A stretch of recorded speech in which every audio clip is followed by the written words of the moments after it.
මම හිතන්නේ මේ කුළුණ සහ මේ ගැන කතා කරන්න ඊළඟට අපේ සුදුසුම කතිකයා චිත්‍රපට අධ්‍යක්ෂක චින්තන ධර්මදාස මහත්මයා. බොහොම ස්තුතියි. විශේෂයෙන්ම මේ 13 මිලිමීටර් 13 කණ්ඩායමට සුබ පතනවා. මේ වගේ වැඩක් සංවිධානය කරපු එක ගැන. හැබැයි ඔය 13 කියන නම්බරය ගැන හරියට පරිස්සම් වෙන්න. 13 කියන්නේ සෑහෙන කෙලවීම් වලට භාජනය වෙන අංකයක්. මම වැඩි නම්බර විද්‍යාව අංක විද්‍යාව විශ්වාස කරන්නේ නැතුණාට ඔය 13න් මට සෑහෙන කෙලවෙලා තියෙනවා. මේ ඊළඟ කාරණේ විදිහට මේ කන්නංගරගේ ඒකෙන් මම ආරම්භයක් ගන්නම්. අර රට වැටුණත් කුළුණ කෙලින් කියන්නේ නෙළුම් කුළුණේ තේමා පාටේනේ. ඉතින් මම හිතන්නේ කන්නංගර පැය භාගයකට වඩා කාලයක් ගත කරේ සෙක්ස් ගැන කතා කරන්න තමයි. මේ සෙක්ස් ඕනේ නැහැ, සෙක්ස් හැමතැනම තියෙනවා. ඒ සෙක්ස් ගැන තව පැය භාගයක් කතා කරගෙන ගියා. ඉතින් ඒට අමතරව ඒකේ තිබුණා ඔය මොකද්ද මාලිමාවේ පොඩි ප්‍රචාරක කොටසක්. ඒ කොටසට අපිට කියන්න පුළුවන් අර රෙද්ද රෙවුනත් බෙට්ට කෙලින් කියලා තියෙනවා. ඒක ඇල්ලත අර රට වැටුණත් කුළුණ කෙලින් එකේ අනිත් කොටස. ඉතින් ওই දෙක එකතු වුණාම අර අපි අර පැය භාගේ හදාගත හැකියි.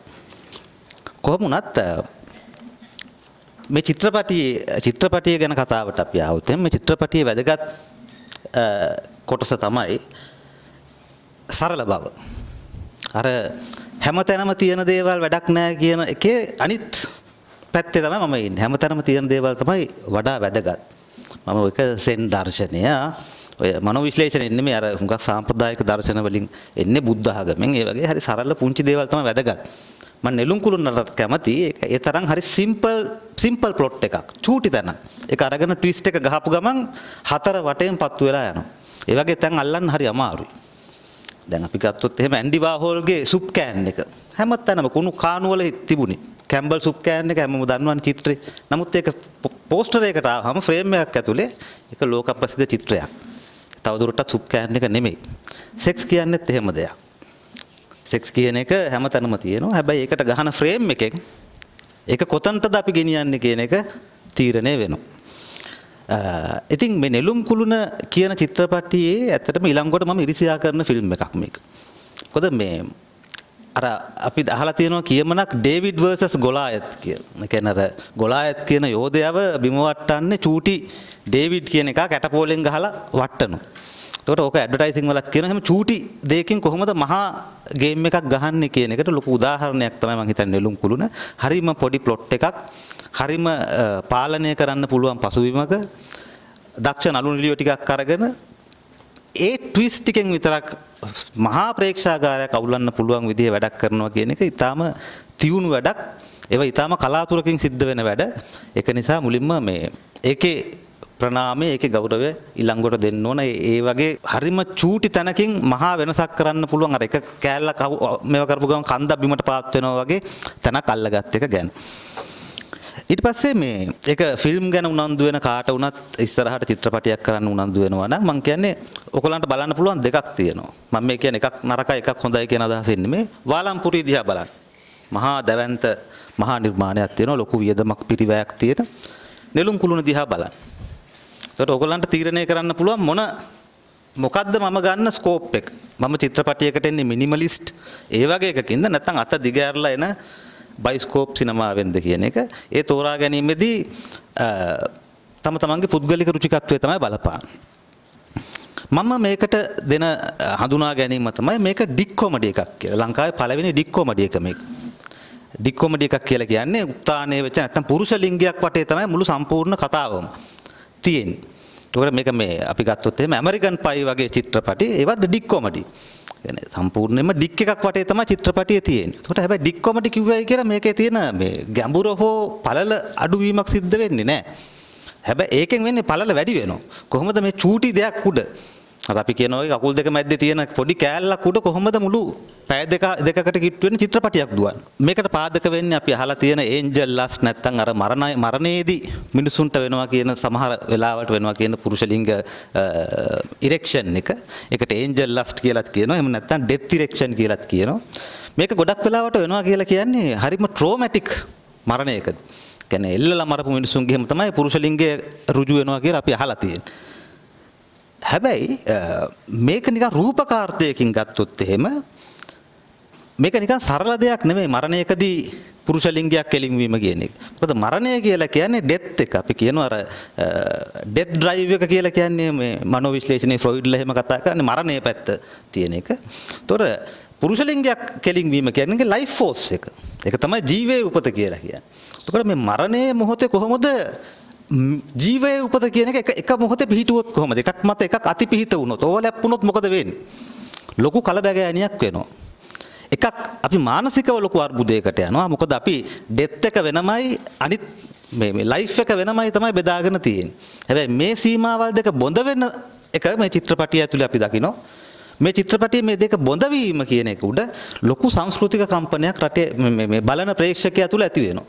එකක් එයාට පුද්ගලිකව මානසික බලපෑමක් විදියට ඇති වෙන්න පටන් ගන්නවා. ඒ වගේම ඒක සංස්කෘතික විදියට සමූහයක් බලද්දී සමූහයටත් දැනෙන්න පටන් ගන්නවා මලගෙදරකදී පුරුෂ ලිංගයක් කෙලින් වෙලා. ඔතන තමයි ට්විස්ට් එක තියෙන්නේ. ඒක හරියටම ගත්තොත් එහෙම අර සංස්කෘතිය සහ ආශාව අතර ගැටුමක් හදන මොහොතක් බවට පත් වෙනවා. මොකද සංස්කෘතියේ මරණයකදී තියෙනවා hina වෙන්නේ නැතුව පොඩ්ඩක් අර ඇදිච්ච පැදිච්ච මූණවල් දාගෙන ඉන්න ඕන තැනක ඩික් එකක් කෙලින් වුණාම කෙලින්ම ආශාව පේන්නේ. අපිට ඒක චිත්‍රපටිය හරිම ලස්සනට පේනවා. මරණය කියලා අඬාගෙන එනවා. එකපාරට ඇහැනවතිනවා. මේ මොකද්ද කියන එක මරණය කියන එක අමතක වෙනවා.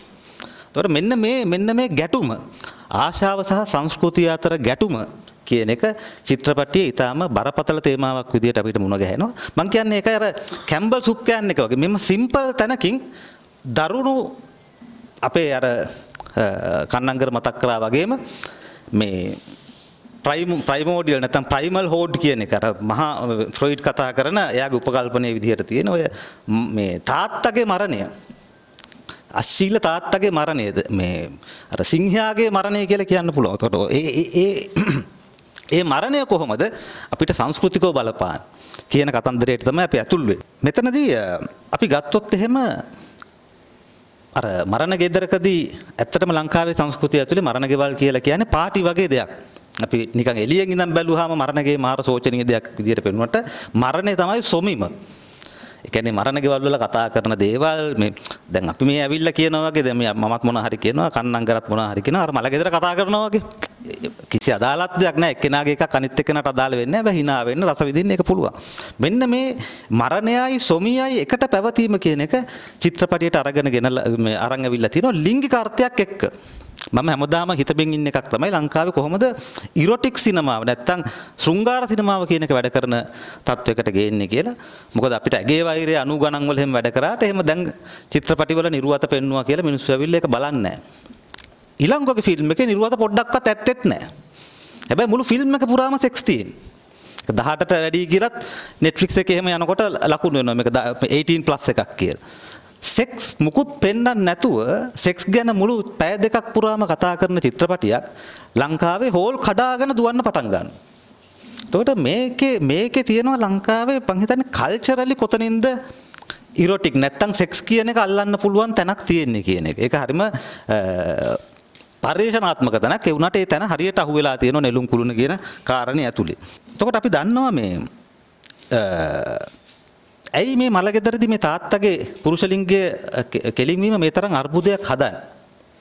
ඒ අර්බුදය හදන්න වෙන එකක් හින්දා නෙමෙයි අර අපි දරාගෙන ඉන්න වික්ටෝරියානු සංස්කෘතිය කියන එක.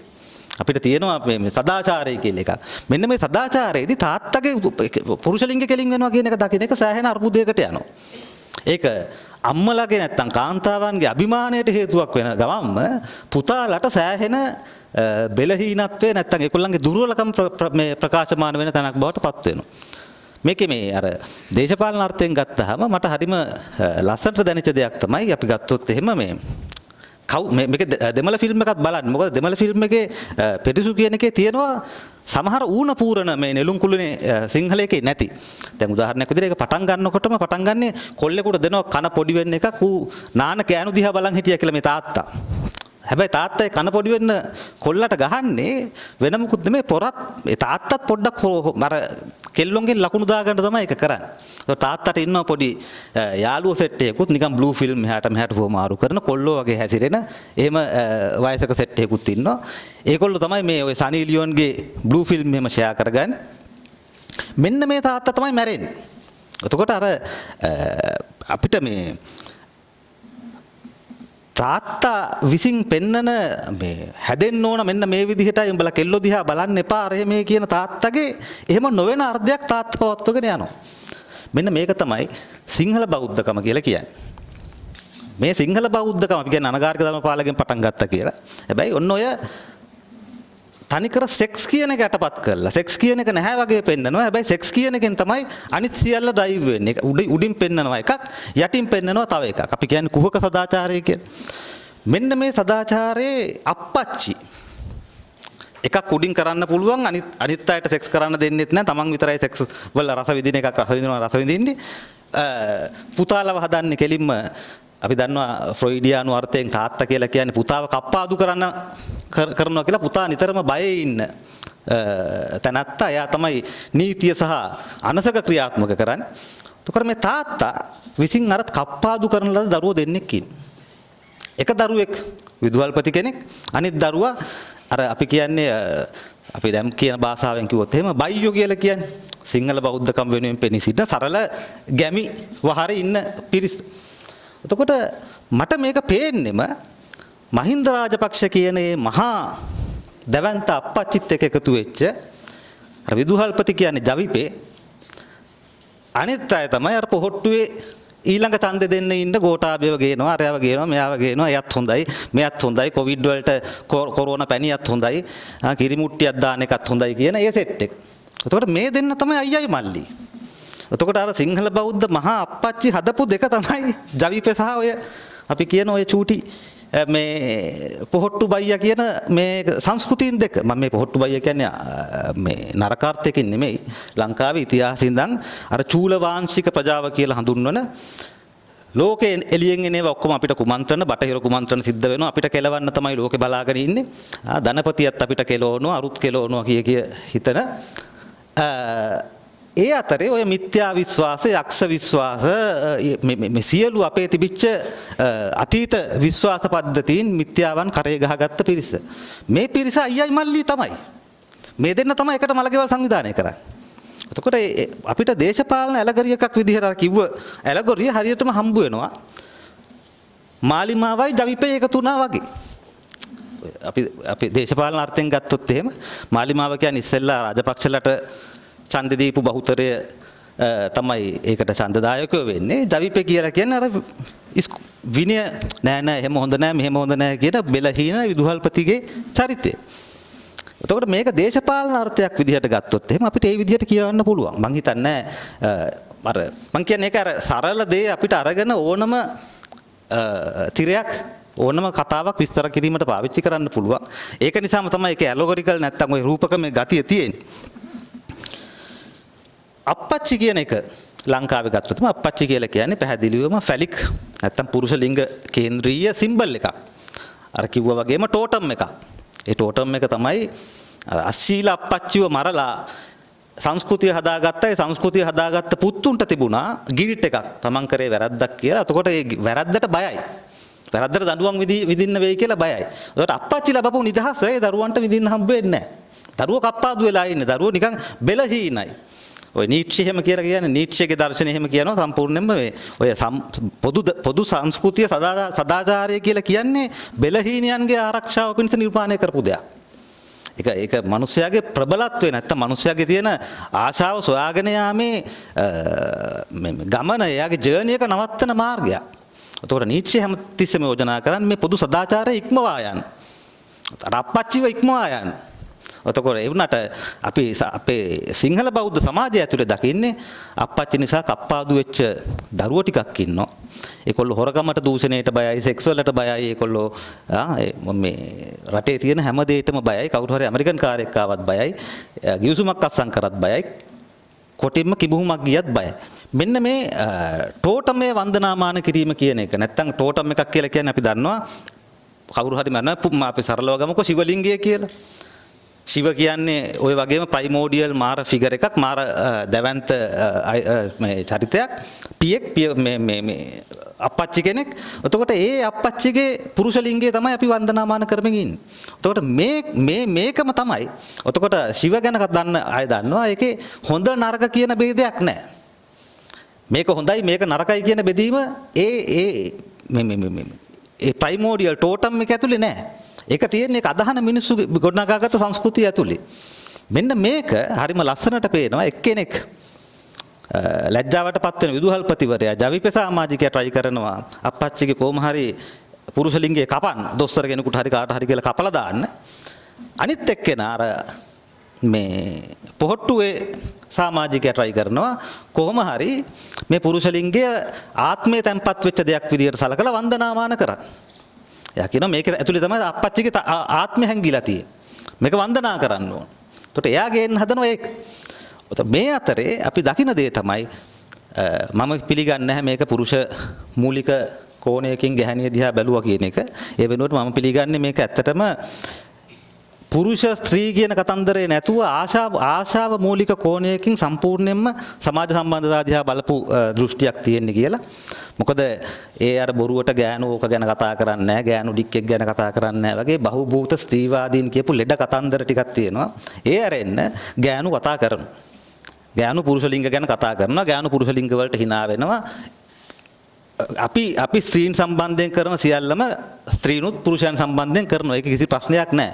එම ප්‍රශ්නයක් වගේ පේන්නේ අර පොඩි කප්පාදු කරපු ලෙඩ කාන්තාවන් ඉන්න සංස්කෘතියෙන් කප්පාදු කරපු කාන්තාවන්ට ඒක පොඩි අවුලක් වගේ පේන්න පුළුවන්. නමුත් අපි මේක ඇතුලේ දකිනවා ඒ අප්පච්චි කියන චරිතය කොහොමද විවාහයෙන් පිට සම්බන්ධතාවත් පවත්වලා තියෙනවා, ෆෝන් බලලා තියෙනවා, ඒ මදිවට මොනවාද වයග්‍ර වගේ පෙති අරගෙන තියෙනවා. මේ සියල්ල කරපු පරිපූර්ණ ජීවිතයක් එයා ගත කරලා තියෙනවා. එතකොට ඒ සියල්ල නොකරපු පුතු දෙන්නෙක් දැන් අවමංගල්‍ය සංවිධානය කරන්න ගියාම තමයි තාත්තගේ ඒගොල්ලෝ තේරුම් ගන්නේ අප්පච්චිට කොයිතරම් දැවැන්ත ජීවිතයක් තිබුණාද, තමන්ගේ ජීවිතේ කොයිතරම් ශුද්‍රද නැත්නම් ඒ තමන් කියන සංස්කෘතික ජීවිතය කොයිතරම් කුඩා වූ එකක්ද කියන එක. මෙන්න මේකේ තියෙන ඊටාම දරුණු තේරුම තමයි අර රට වැටුණත් කුළුණ කෙලින් කියලා කියන එකේ අප්පච්චි මැරුණයින් පස්සේ තමයි අප්පච්චිගේ පුරුෂ ලිංගයේ වන්දනාවටපත් වෙන්නේ. උතර අපි හිතනවා රාජපක්ෂ ඉවරයි කියලා. හැබැයි රාජපක්ෂ ඉවරයි කිව්වෙන් පස්සේ තමයි රාජපක්ෂ යුගයේ අපිට ආපහු මුණ ගැහෙන්නේ. අපිට දැන් හම්බුණා පුංචි මහින්ද කෙනෙක් විදිහට අපේ ජනාධිපතිවරයාව නම්බුනාමයකින් පිළිගත්තා. එතකොට අර මහින්ද ඉන්නවා. මහා මහින්ද ඉන්නකොට තමයි පුංචි මහින්ද එන්නේ. එතකොට අප්පච්චිගේ ලිංගය ඉවර නැහැ. අප්පච්චිගේ ලිංගයේ බලය තාම තියෙනවා. එතකොට ඒක සම්බන්ධයෙන් අපි කොයිතරම් කංකෙන්දිරි ගෑවත් ඒ කංකෙන්දිරි ගෑම අර විදුහල්පති පුතාගේ තත්වෙන් තමයි තියෙන එක බෙලහීන කංකෙන්දිරි ගෑමක්. මොකද ඊට වඩා දරුණු ශිෂ්ටාචාරයේ මූලික ආශාව සහ මරණය අතර ගැටුම කියන තැනින් තමයි අප්පච්චි නිර්මාණය වෙලා තියෙන්නේ. ඊට පිටින් හදන තැවරුම් මොන සංස්කෘතික තැවරුමක් හැදුනත් ඒ සංස්කෘතික තැවරුම ඉරාගෙන අර පුරුෂ ලිංගයෙන් නැගිටින්න නියමිතයි. මේකේ අනිත් අර්ථයෙන් මම ගොඩක් කැමති දෙයක් තමයි මම ඇඩ්වර්ටයිසින් පැත්තේ ඉන්න මිනිස්සෙක් හින්දා මේක වයාග්‍ර එකේ ඇඩ් එකක් වුණා නම් පැය දෙකක ඊටාම රසවත් ඇඩ් එකක් වෙන්න තිබුණා. සහ මම ඒකෙන් තේරුම් ගත්ත එක තමයි මම දන්නේ ඊළඟට පුළුවන් වුණාද කියලා මේක ඇත්තටම එහෙම සෙල් කරගන්න. ඒකේ කිසිම නරකක් නැහැ. ඒක මම දකින්නේ සෝෂල් කන්ටෙන්ට් එකක් හදනවා නම් අපිට ඒ වගේ බ්‍රෑන්ඩ් එකක සපෝට් එකක් ගන්න තිබුණා නම් ඒක ආර්ට් එකක් නිර්මාණය වෙනවා. ඒ වගේම අපිට ආර්ථික ප්‍රශ්නෙත් සෑහෙන විසඳගෙන ඊටාම ලස්සන වැඩ කොටසක් කරන්න පුළුවන්කම තියෙනවා. මේක වයාග්‍ර සම්බන්ධයෙන් හැදිච්ච හොඳම ඇඩ් එක වෙන්න ඉඩ තියෙනවා. ඒ තරමට ඒක චිත්‍රපටිය පුරාම හරිම ලස්සනට ඒක ප්ලේස් වෙලා තියෙනවා. ඉතින් කවුරු හරි චිත්‍රපටියක් ඉස්සරහට හදනවා නම් මේ ගැන කල්පනා කරලා බලන්න. සමහර වෙලාවට බ්‍රෑන්ඩ් වලට ඉතින් ඒ තරම් දැනීමක් නැහැ. මේකෙන් කොයිතරම් වැඩක් ගන්න පුළුවන්ද කියලා. ඒකින්ද ඒගොල්ලෝ උනන්දු නොවෙන්න ඉඩ තියෙනවා. නමුත් කරොත් එහෙම කරා නම් මේක නිකන් අපි උපකල්පනය කරමුකෝ. මේක නෙළුම් කුළුණ කියන්නේ ව්‍යාග්‍රවල ඇඩ්වර්ටයිසින් වැඩක් නම් ඒක රටවල් ගානක පරිවර්තනය වෙමින් නැවත නැවත චිත්‍රපටි වලට නිර්මාණය වෙමින් යනකොට කොයිතරම් ජනතාවක් අතරට මේ එක නිල් පාට පෙත්ත යනවද? ඉතින් මම හිතන්නේ ඒක ඒ පැත්තනොත් හිතලා බලන්න පුළුවන් හරිම මාකටිං පොසිබිලිටිස් තියෙන චිත්‍රපටියක්. ඒක නිසාම තමයි මම මේක කියන්නේ කාර ස්විස් ආමි නයිෆ් එකක් වගේ මේකේ හැම පැත්තෙම අඬු ටික තියෙනවා. කොහෙන් ගැහුවත් ඒක වැඩ කරන්න නියමිත මේ කැරකෙන්න නියමිත බමරයක්. ඉතින් බොහොම ස්තුතියි. මගේ කතාව ඉවරයි. ස්තුතියි චින්තන. චින්තගේ ටයිම් නම් හොඳයි.